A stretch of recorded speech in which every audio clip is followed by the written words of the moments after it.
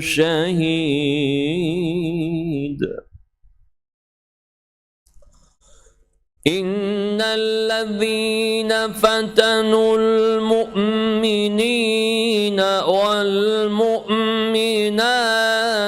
ثم لم يتوبوا فلهم عذاب جهنم ولهم عذاب الحريق.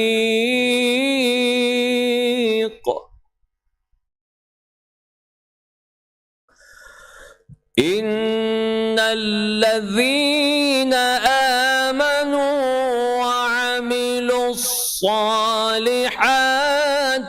لهم جنات تجري من تحتها الأنهار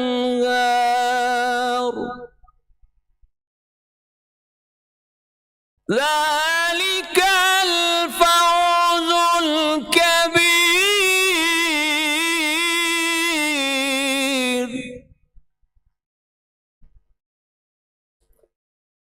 إن بطش ربك لشديد إنه هو يبدئ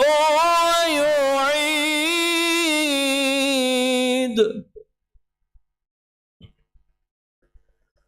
وهو الغفور الودود ذو العرش المجيد فعال لما يريد.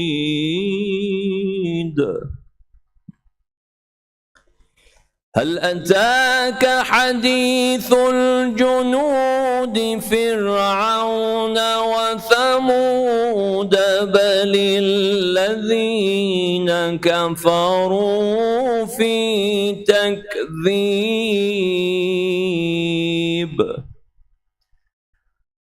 والله من ورائهم محيط. بل هو قرآن مجيد في لوح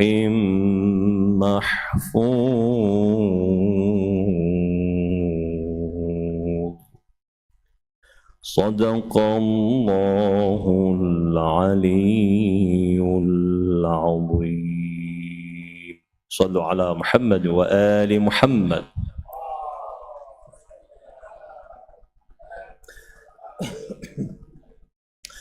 أعوذ بالله من الشيطان الرجيم. بسم الله الرحمن الرحيم. الحمد لله رب العالمين والصلاة والسلام على أشرف الأنبياء والمرسلين حبيب إله العالمين أبي القاسم المصطفى محمد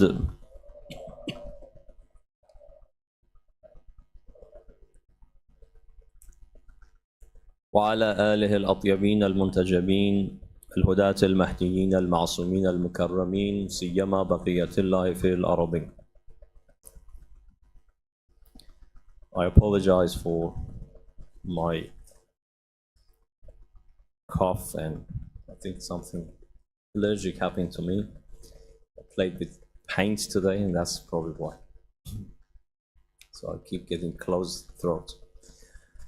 But inshallah I'll be alright. Now the topic for this week, usually there are some occasions and the topics is obvious.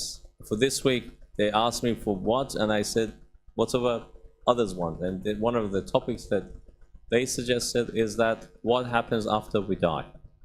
What happens when we go to the grave? I think it's a very important,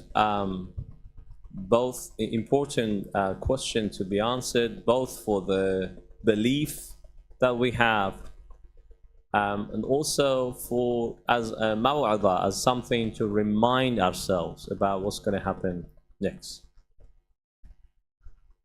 Now, what is qabr?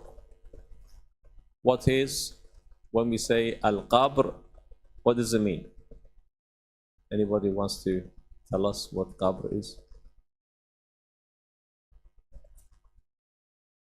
That's right. So when you tell people, ordinary people, about qabr, they usually think about that cubic that is half a meter by 2 meter, and you put the dead body in there.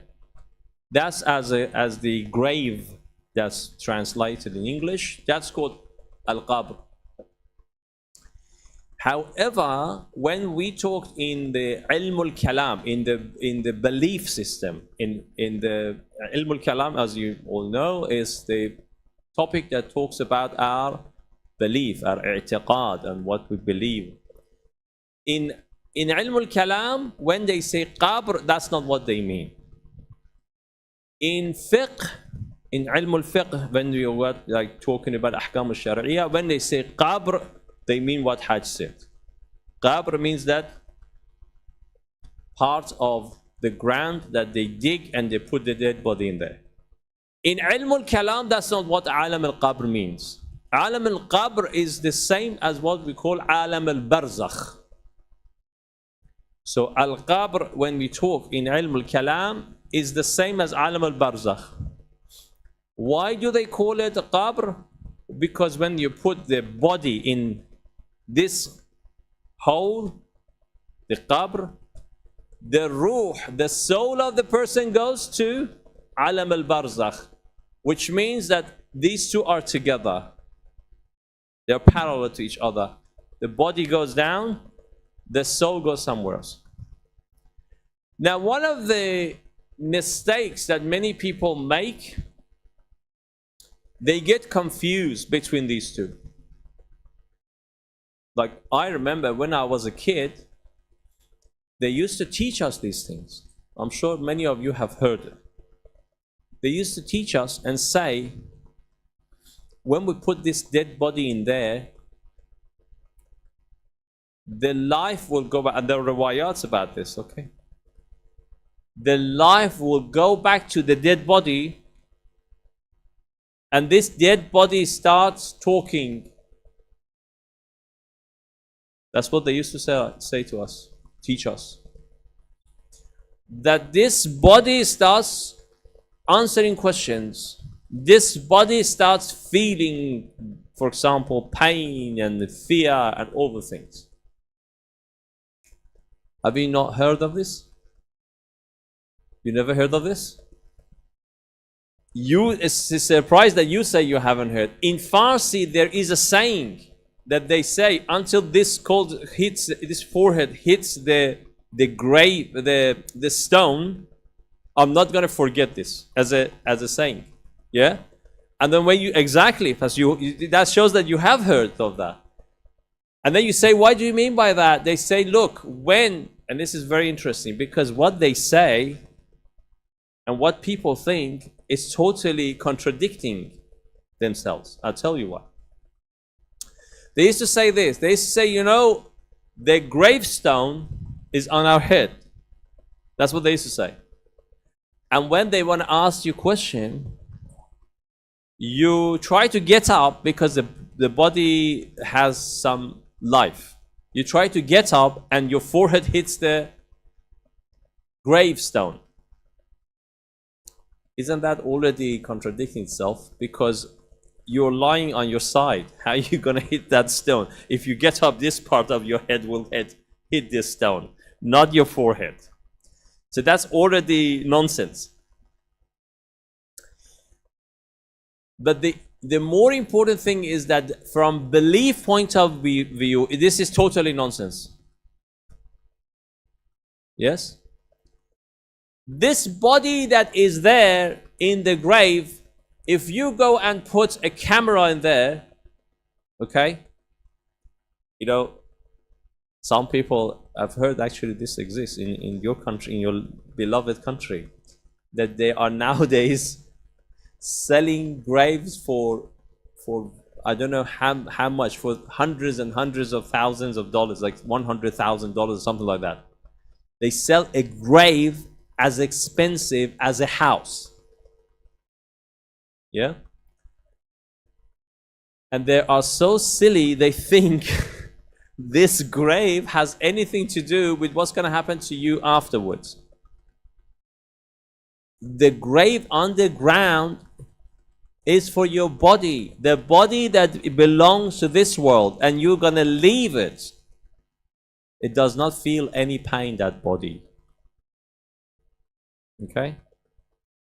It's true that when we die, we still have connection with that body for quite a while. That's true. It's true if you do something to that body, this soul can get affected, upset. It gets affected. It gets upset because it sees his body. If you go and kick that body, disrespect it, do something, this person feels that you're doing something bad to that, but not feeling the pain. Not like as if he's feeling the pain as the same way that we feel pain now.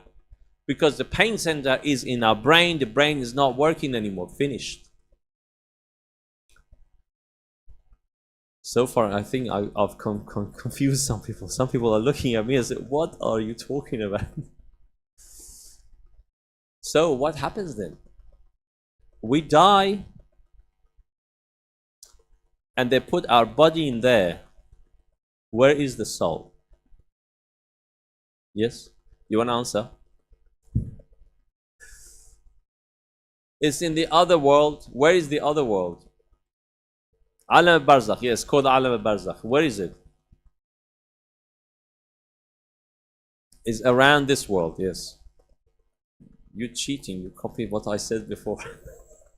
Wa alaikum assalam. Look, I give you an example. Right now, you, for example, may like something. Yes? Let's say this bottle of water is something I like. Yeah? And later on, I do not like it. At some point, I like it, and then I don't like it.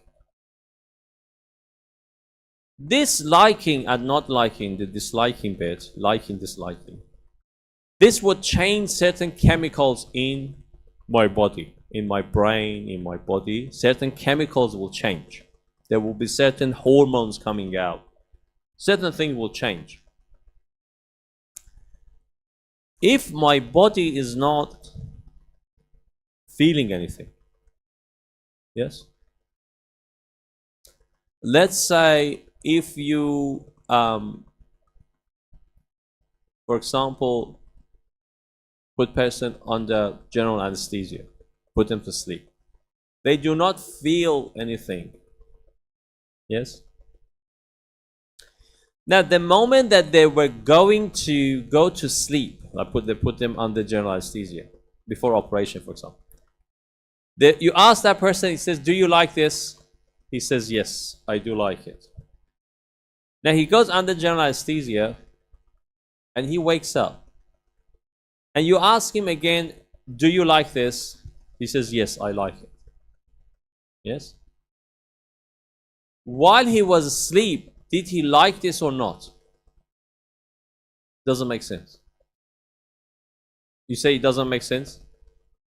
So if you were going, like if this person was going to go to sleep, it was your brother, they were putting an operation on him. May Allah protect your family and your brother.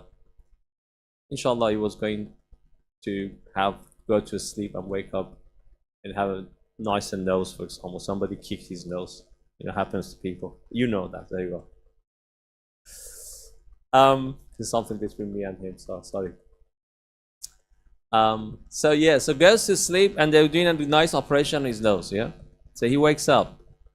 And you go and get him exactly the same bottle. The bottle that he said before operation that he liked. And you bring it to him and you say, this is the water that you liked. Or you like. Can say you like, yes? Why? Because you bought it. Can he say, why did you buy this? Before I went for operation, I liked it. How did you know I'm going to like it after the operation? What would you say? Yeah, you say the same person. You should like it. I expected you to like it. What happened to you that you don't like it? Doesn't make sense. In fact, what you did made sense. What you did was the right thing to do. So it shows that this liking and disliking is somewhere. Somewhere this is registered. Because the body was out of this world. Yeah, the body was totally not feeling anything, not responding to anything. That's it. But you know this person is the same person because his soul liked it. It's true that there are effects on our body, but the soul liked it. Now, people say when we die, our soul goes somewhere. It goes to the other world. What is our soul now? So where is the, yeah, I know, but where is our soul now? Because this is the terminology we use, isn't it? We say, this person died, his soul has gone somewhere else. Yes? That's what we say. So what, that means that his soul is now somewhere, yeah? Where is it? It's connected with the body. What does that mean? It's in our body. So our soul is inside our body. I know, the connection is the different terminology. If you say it's connected and now disconnected, that's fine. But when we say the guy's soul is here and then is not here, what does that mean? It's not in his body, that's right. It's not connected to his body, it's not in his body, because soul is not supposed to be material, or at least the way they say. I believe it's kind of material, but the typical material. So which means the soul is already somewhere. If you're saying the soul goes somewhere, because we are somewhere after that, in Barzakh only. Where are we? Our body, our soul is already in Barzakh. Yes? But we are linked to this body, as you say. So our soul is focused on this world. And when you release this body, our soul is not focused on this body, because since this body is gone, he sees this. He sees himself, that the body is not there anymore. Now he has to look for somewhere else to be. He has to be. Yes? But he's still there in that world. Yes? Okay, that bit is just keep it as background. You don't need to worry about it. Let's go back to our talk. One of the things that we believe, and is part of our belief, is very important, is the fact that we get questions after we die. What they call su'alul qabr or mas'alatul qabr. Yes? We get questions. We got famous hadith. Imam Sadiq alayhi salam says, Man ankara thalathat ashya. If anybody denies three things, falaysa minna. Is not Shia. What are those things? Or falaysa min shi'atina. They're not Shia. What are these three things? One, al-mi'raj. The fact that Prophet sallallahu alaihi wasallam went to mi'raj. The second, wal-mas'alatu fil qabr. And the third, al-shifa'a. Question, yeah. The question in the alam al-qabr. When we say qabr, we're talking about barzakh. The fact that you get questions is part of our belief. We have to believe in it. Okay? So it's important to know what's going on. What's this questioning? Questioning in qabr, and that's one of the first things that we're dealing with. The topic of alam al-qabr and barzakh, all that is very vast, and we have talked about it before, but we want to focus on the question of the qabr. So far, anybody has questions? Yes?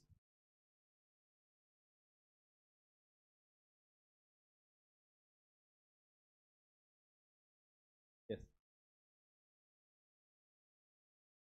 somebody live less, get less questions. No, not like that. I tell you, we are in this matter. There are people who do have questions, get questions, and people do not get questions. People who get questions, people who do not get questions. People who do not get questioned, there are two groups. People who get questioned is most of people, they have a question in alam al-barzakh. When they die, their soul has to respond to certain questions. I will say what those. There are certain people do not get questioned. Two groups, two main groups. One, people who are very top. Like imagine they come to the Prophet ﷺ and saying, "Who is your Prophet?" It doesn't make sense. Yeah, he is the one. You know, he is the Prophet. He is. So they do not ask the prophets, the imams, or the shuhada. They don't ask the shaheed. Somebody dies as a martyr, would not get questioned. Sorry. But if shaheed fil marika, yes. Yeah, well, say any shaheed. Because this is different. It's not ahkam al-fiqh, you know, if they have to do ghusl or not ghusl. That's different. But the riwayah says shaheed, so it could be anybody. It could be any Shia that is not. Because it says, Allah man mata ala hubba ala Muhammad sallallahu alayhi wa sallu ala Muhammad wa ala Muhammad. من مات على حب آل محمد وآل محمد صلى الله عليه وآله مات شهيدا. Anyway, so these people don't get questioned. There's another like group, which are two groups as well. They don't get questioned either. First group are the ones that they did not have any taklif, they don't have any duties. Person who's got mental disability or a child, they don't get questioned. Very young child does not get questioned. Or people who did not get any belief, anything related to belief. They live in the middle of nowhere. They did not see any prophet. They did not hear about anybody. If somebody exists like that, might have been in the past. That's what Imam alayhi salam, Imam Sadiq alayhi salam, somewhere else says. Those people who get questioned are those the ones that did have belief, or they had kufr, basically. Real belief and real kufr, which is another type of belief. Those people get questioned, but the rest of people don't get questioned. So the question, the hadith is لا يسأل في القبر إلا من محض الإيمان محضا أو محض الكفر محضا والآخرون يلهون عنهم. The rest will be left alone. They know them. They don't ask questions. That's a different matter to what happens to them. Will they get questioned later on? We have talked about it in the past, but now let's go back to people who do get questioned. Why do they ask questions at the same time that you know in Akhirah, in Qiyamah, we will get questions anyway? Yes? What's the difference between those questions and these questions? Because when Ba'ath min Qubur happens, yeah? When we come out of graves, new body, and we got Yawmul Hisab, then we get questioned first. Now, what is the story of getting questioned in the grave? One, why do we get questioned? Second, what do we mean by question? So this person, as we said, doesn't have mouth, doesn't have the same ear and mouth that he had in this world. What is the question? And what's the purpose of it? Three things. First of all, yeah, anybody wants to answer any one or number two? Doesn't matter. One questions. Why do we get questioned at the same time that in Qiyamah we have questions anyway? Second, what kind of questions are they? And what's the purpose? What happens after we answer? You got different question. The fourth one, yes. That's what I said. That's the third question. And what's the purpose of it? What's the point? You ask this question to do what? Yeah, that's what I meant. So We get question in Qiyamah anyway. Why would we need to answer questions here? Yes? Here they ask question because as in an interview to give us a job.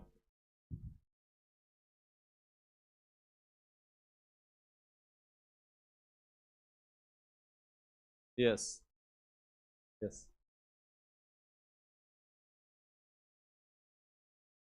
Ah, okay. So you're saying that you know why they ask question in Qiyamah, you don't know why they ask in Barzakh. Well, that's the whole point. That's what we're asking. We know in Qiyamah they ask us, yeah? What's the difference between those questions and these questions? Yes?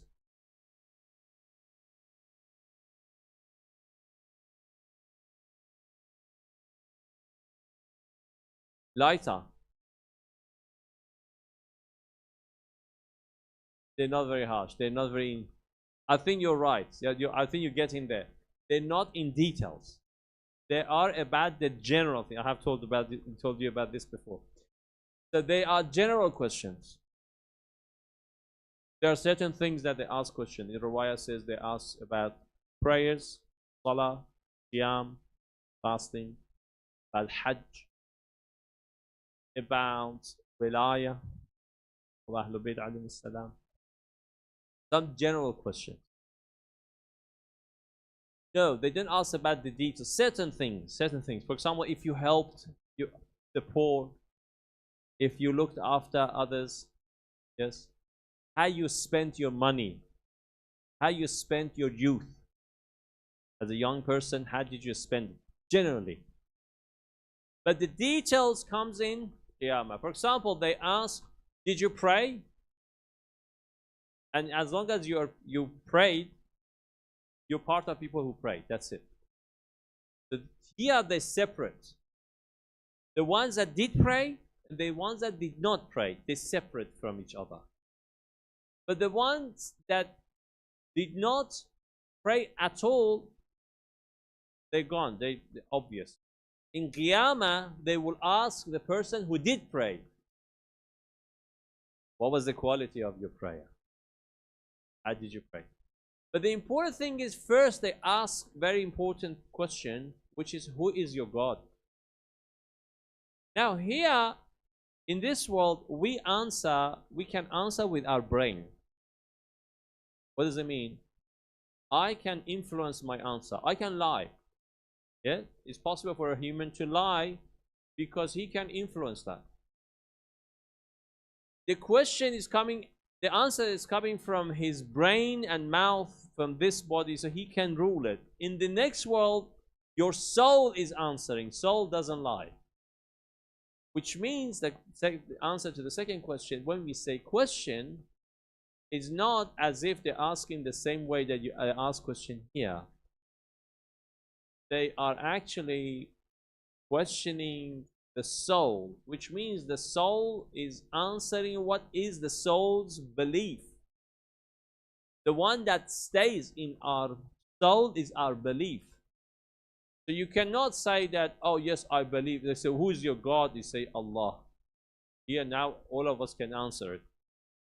In the next world, if I've been following my own desires, when they ask, who is your Allah? Who is your God? Sorry.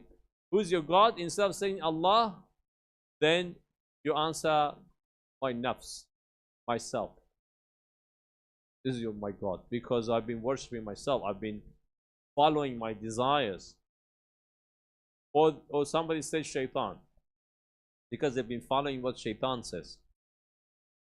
Different things.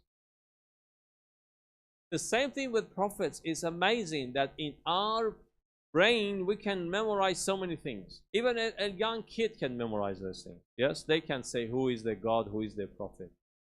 People there, they're answering with their soul. Some people, we've got in some books written that some people forget even the prophet's name. They forget the Alam Barzakh. Their soul forgets. They do not remember who was the prophet. Even though here they were Muslim. They were considered as Muslim. And perhaps every day they shouted that they know who is their prophet. They said the Shahadatain. There the soul is answering from their belief.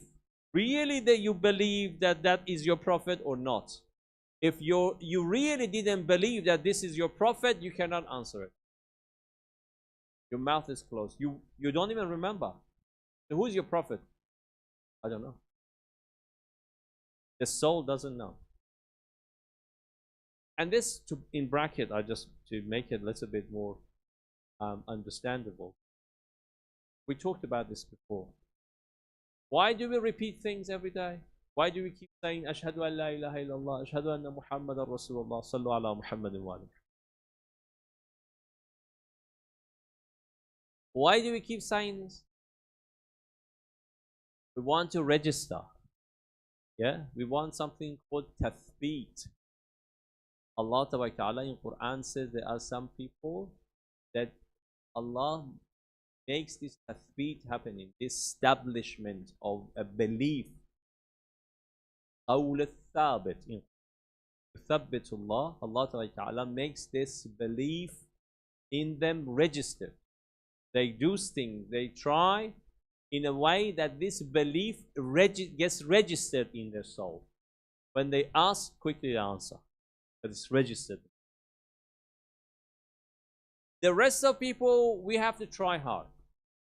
I have to keep saying it, and that's the problem. If I keep saying the Shahadatain without really trying to use it as something to register in my soul, I say it without thinking about it, which means it's not going to work anyway. I'm wasting my time.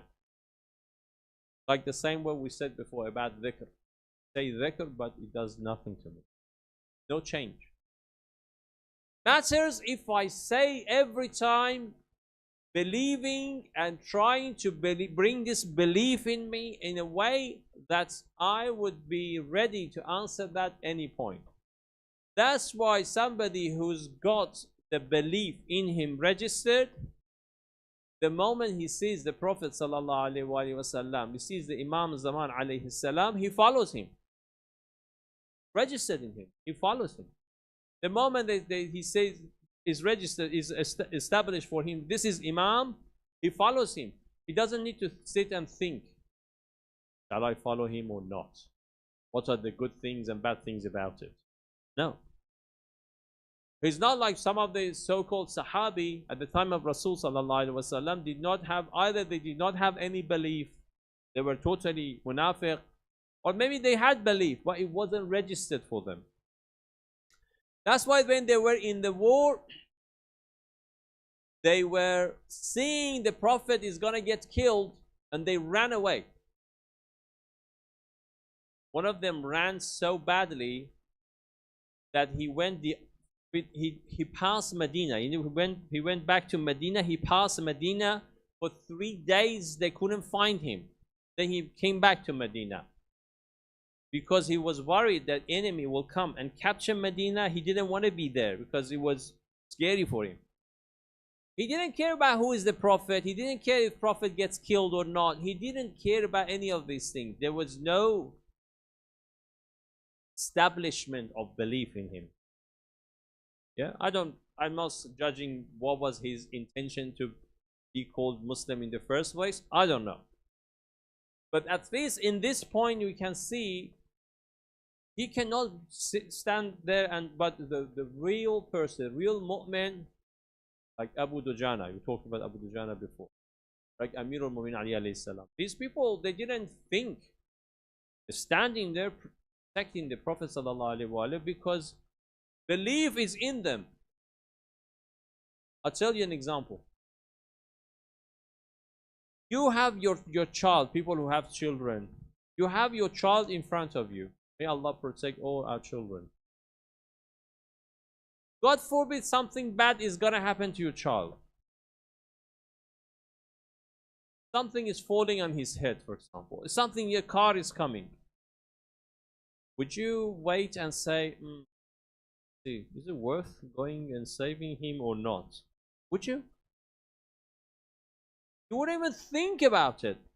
You would go automatically, even you put your life at risk to save your child without thinking. Because, why? Somebody can say, why? Why are you not thinking? Why not? Did you register? Did you go back to your brain? Do you remember the question that you answered logically, coming to this conclusion? I have to protect my son. Do you register that? Do you remember that? No. You do not remember any of that question. You do not remember any logical reasoning for doing this. No, I didn't. For protecting my child? Why? Because it's in you. You've got a belief. That's why you see the soul of parents, like the mother, even the mother has the smallest power, still tries to protect her children. Because it's in her soul. Doesn't need. But people who do not believe in the Prophet ﷺ properly, they have to sit and say, oh well, worth it, or maybe it's not. Is it gonna be cool? Am I gonna get some power or not? Or maybe not. Let's just escape. Is it gonna get killed? Oh, let's see. If he survived, then we'll do something about it. Not killed, then we're not here, so we won't get, punished. Now, so establishment of that. And one of the things, and probably we don't have a lot of time because it's a very vast topic. One of the things that they do before, when they put the person in grave, they call talqeen. They do talqeen for this person. Why is that? When we die, for a while we're a little bit confused. We're a bit confused. We are dead, but we're just thinking, where am I? What's going on? Who's who, What's going to happen now? You're a bit confused. You're thinking. Your soul is thinking, yes?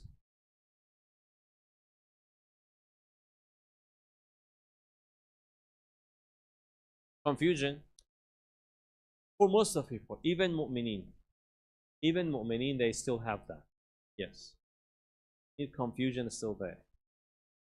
Now, when the angels who question, which the angels generally they called Nakir and Munkar, but then they come to Mu'mineen, they call them Bashir and Mubashir. So these are the same angels, but when they come to Mu'mineen, they come in a very nice, calming, gentle way. They ask questions in a way that they make their mu'min happy, because Mubashir makes you happy, Nakir makes you happy. Good news. But Nakir and Munkar is because one of the reasons they say, they're guessing, that Nakir means somebody you don't know. Nakir and Munkar, people you don't know. You don't know them. They're strange to you. You're confused. What do you want from me? And when they ask questions, you get scared. And that's one of the places that Ahlul Bayt alayhi salam, they come. Like we got in the riwayah that Imam Rida alayhi salam says, if you come for my ziyarah, I will come three places. One of them, or more, some riwayahs and more, a few places. If you say, I come to you, one of them. When the Nakir and Munkar is asked, they're asking questions, get scared, Imam alayhi salam comes and makes you calm. And those angels will go. Yes? Say again, sorry?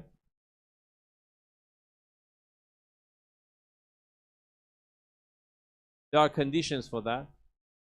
Well, have you been to ziyarah, or you've been going to tours to do shopping? If you've been to ziyarah, there is no condition. That's it.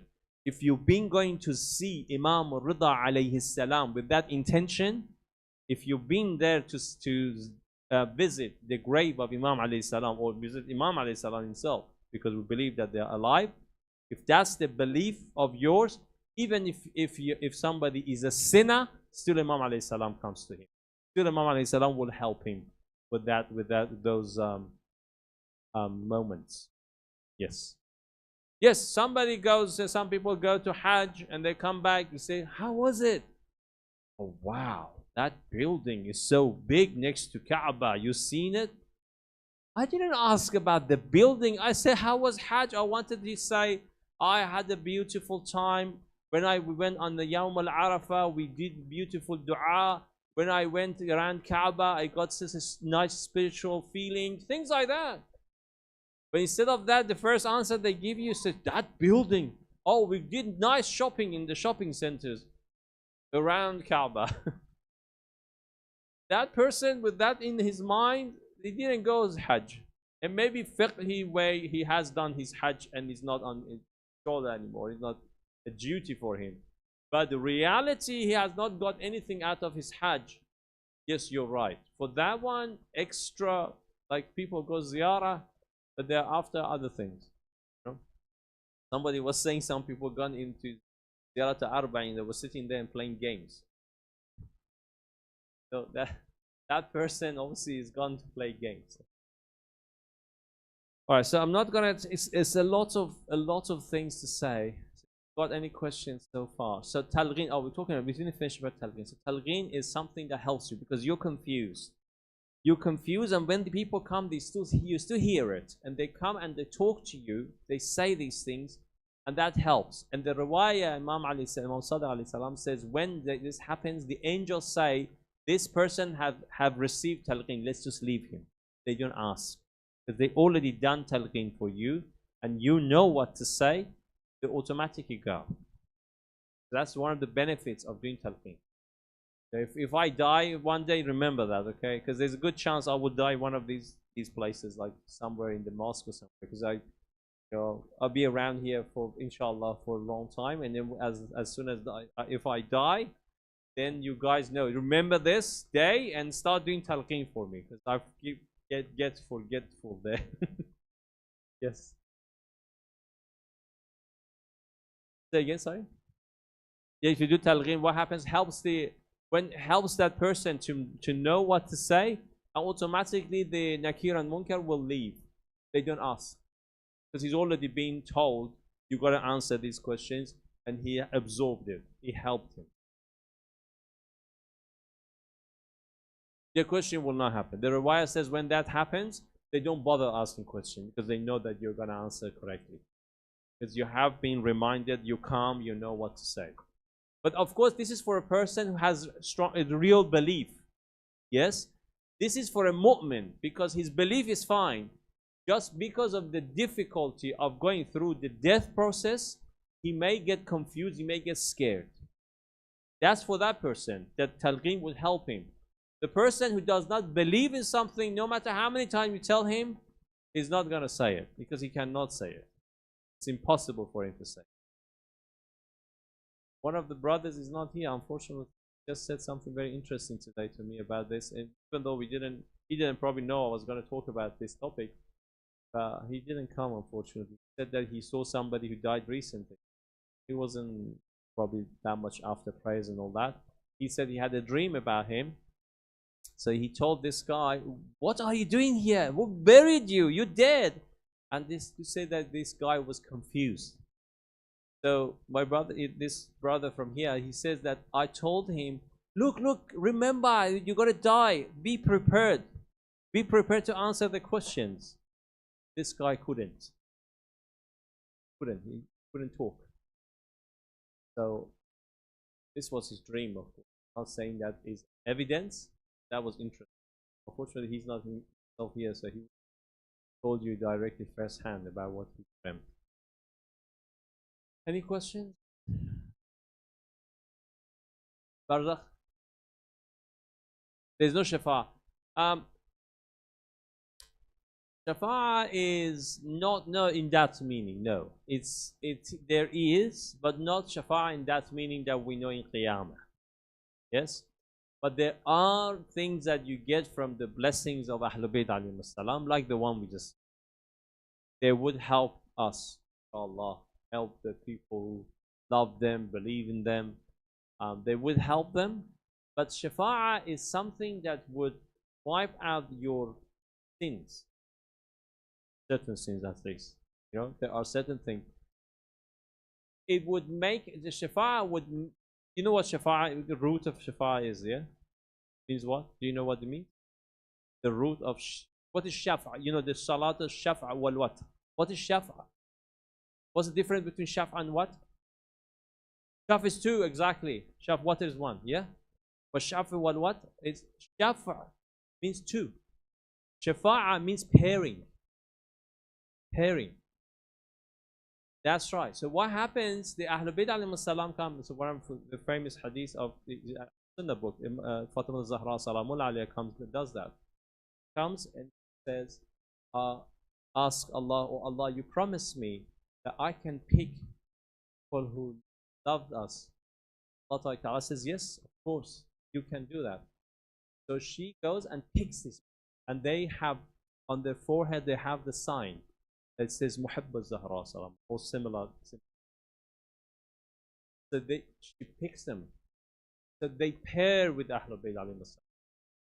When you get Shafa'a, you get paired with Ahlul Bayt. So this people, they become, you go to the group. That's the one of the tafsir of the, when he says that يَوْمَ نَدْعُو كُلَّ أُنَاسٍ بِإِمَامِهِمْ, you hold with your imam. It says to come to my side, to come to my line, come to my group.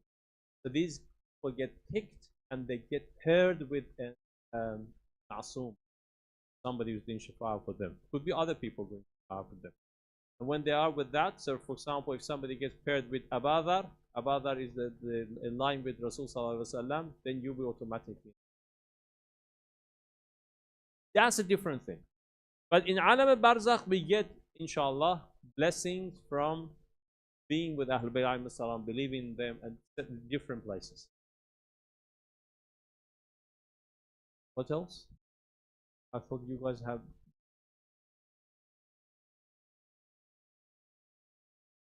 Adab al-Qabr. Yes. Adab al-Qabr is something that happens after these questions. So after these questions, the Riwayah says that either the Qabr will turn to something like a type of heaven, it opens. Not the Qabr is up, talking about the world that he's. So that's when that soul that was connected to this body now suddenly goes to a place that opens. It says opens. See, the dua you say Fasih Jannah, because the ayahs, the Riwayah says the same thing. It opens. Fasah means opens. It becomes vast and big. So the Qabr will open and becomes like a place which is part of heaven. Not the real heaven. The real heaven is much bigger. The things are much stronger and better there. But this is like an example of that. An example. As we have parts of the heaven in this world, the Wadi Salam, the Wadi Salam in Najaf, the real Wadi Salam. As you know, Wadi Salam was a big place. At the time, there was no Najaf. So it's part of Najaf is actually the actual Najaf al-Ashraf, the city. Part of that is part of the old Wadi Salam. But anyway, so Wadi Salam is part of heaven. Yeah? بين المنبر والقبر Rasul Sallallahu Alaihi Wasallam is part of heaven. So these are places that would join that heaven. Yes? So the same thing in Alam al-Barzakh, your soul will get some sort of blessing like the heaven that comes, but that heaven hasn't come yet. Like a taste of it. And then Adab al-Qabr is the same thing for these people, that they go to something like hell, but it's not like that. That's what in Quran says. These people will get punished, like Fir'aun's ayah about Fir'aun and his people. It says the Al of Fir'aun, they will get punishment day and night, which is now. Day and night exists. Later on, there's no day and night. After Qiyamah, isn't it? After in the time of Qiyamah, there is no day and night. Then he says, on that day, they will get ashad al-azab. They will get much more severe punishment. Now they are getting an-nar yu'raduna alayhim. The fire is given to them, but that is much more. Everything is much more severe. So that's adab al-qabr. That's those questions. They will separate them. That's why people of heaven, when somebody comes to heaven from this world, people of heaven in Barzakh, they ask this person, The riwayah says first they say, take it easy. Just came from a very difficult time. They let him settle. Once he's settled, they ask him question. Say, for example, how is my cousin? How is my brother? And if he says, oh, they were alive when I died, they say, well, alhamdulillah, maybe inshallah you come and join us, heaven of barzakh. If he says, no, he had died before me, and they say, yes, how are they? As they use that means that he's fallen, means that he went to the Jahannam part of barzakh. But as you know, we talked about this before, many people in barzakh, their fate will change. So many people, they are in the hell of barzakh, and later on they come to the heaven of barzakh, or at the time of qiyamah they are in. And some people, they are in the heaven of barzakh, but they have punishment. So everything is good for them. You know that everything is good, but once a day they have to get punished because of something they've been doing. They get, for example, as I say, once a day. For example, once a day there is a scorpion coming and biting them, so they get a bit of pain for a while, and then that pain goes away until next day. Because here they used to be very nasty to somebody else, and on a regular basis they said bad things to somebody, or they took the money of somebody, didn't give it. Every day they suffer from a pain that because they did not give that. So once that money has been paid, somehow if his children, people who left behind, one day they go and pay that money to the person that he owed, then that punishment gets removed from.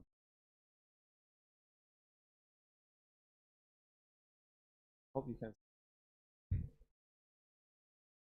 Yes.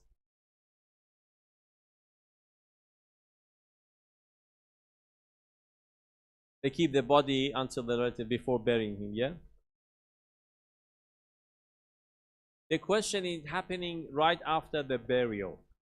So the riwayah says that he can still hear the sound of the shoes of the people came to bury him, his relatives. Or in Nahj al-Balagha we had actually, that's when the people came for tashri', and there's they've gone. Those people who were crying for him stopped and left him. Very quickly after that, the Nakir and Munkar comes. So the mas'ala, the questioning, the su'al happens very quickly after burial. Because they have to make it clear where he's going. Because his body now is, his soul is in limbo.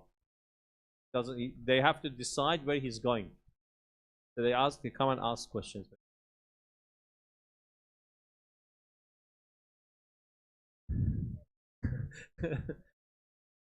Yes.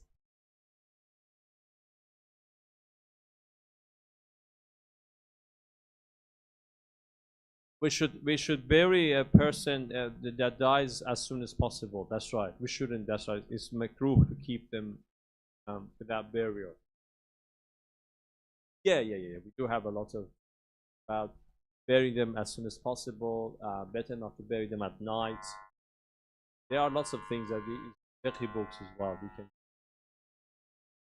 how to do talqeen, what to say. Better to when you bury, stay for a while.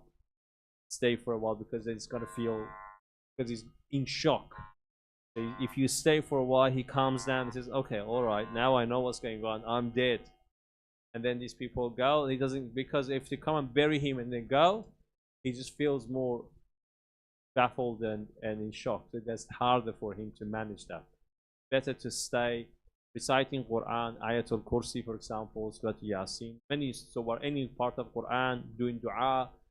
Giving sadaqah is very important. Somebody dies, give sadaqah as soon as you can. This is very important. Give sadaqah soon for them. One of the things that helps them a lot. So there are certain things that would help that person. Remember, I'm telling you, if I die, remember that, okay? Yes.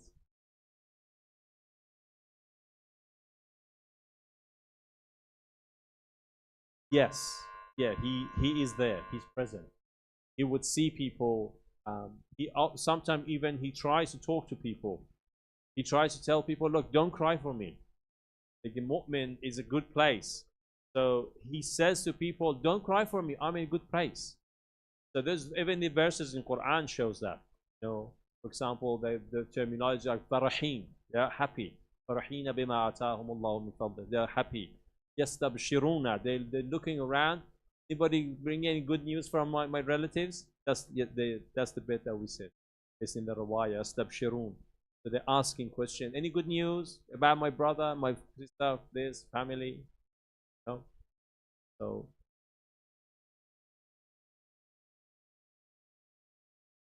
all right.